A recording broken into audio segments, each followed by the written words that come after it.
দেখেন কি একটা অবস্থা, অটো সিএনজি রিক্সাগুলা কি একটা অবস্থা নিয়ে চলতেছে। মানে এদের রাস্তায় চলার জন্য যে বেসিক নলেজগুলো, সেই নলেজগুলোও নাই। দেখেন একটা বাম দিয়ে ঢুকাইতেছে, আবার ডাবল করে চলতেছে।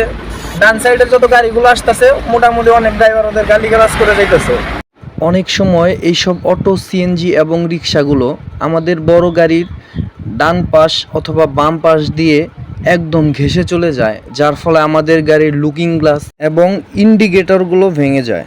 সমগ্র বাংলাদেশে পণ্য পরিবহনের স্বার্থে আমাদের দেশের এ প্রান্ত থেকে ও প্রান্তে ছুটে যেতে হয়।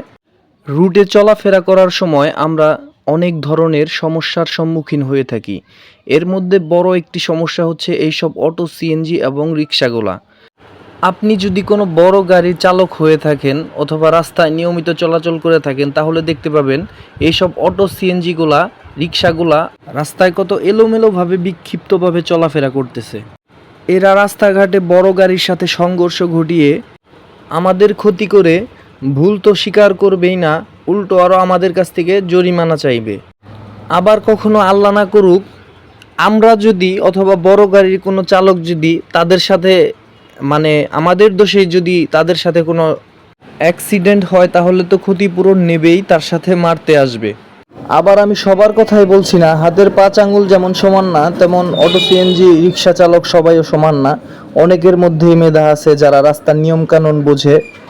যে কোনো সেক্টরের কথাই যদি বলি, তাহলে ভালোও আছে খারাপও আছে। হ্যাঁ, কম বেশি তো অবশ্যই থাকবে। আমাদের ট্রাক সেক্টরেও এরকম আছে।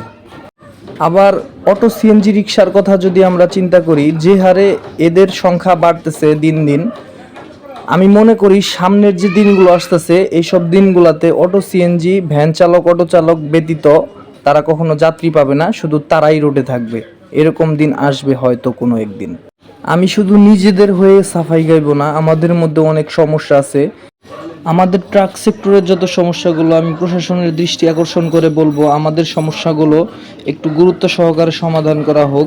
পাশাপাশি অটো সিএনজি ভ্যান রিক্সা এইগুলাকে একটি সমন্বিত উদ্যোগের মাধ্যমে একটি সুশৃঙ্খল পর্যায়ে নিয়ে আসা হোক, যাতে আমরা সুন্দরভাবে ও নিরাপদে সবাই রাস্তাঘাটে চলাচল করতে পারি। ধন্যবাদ সকলকে।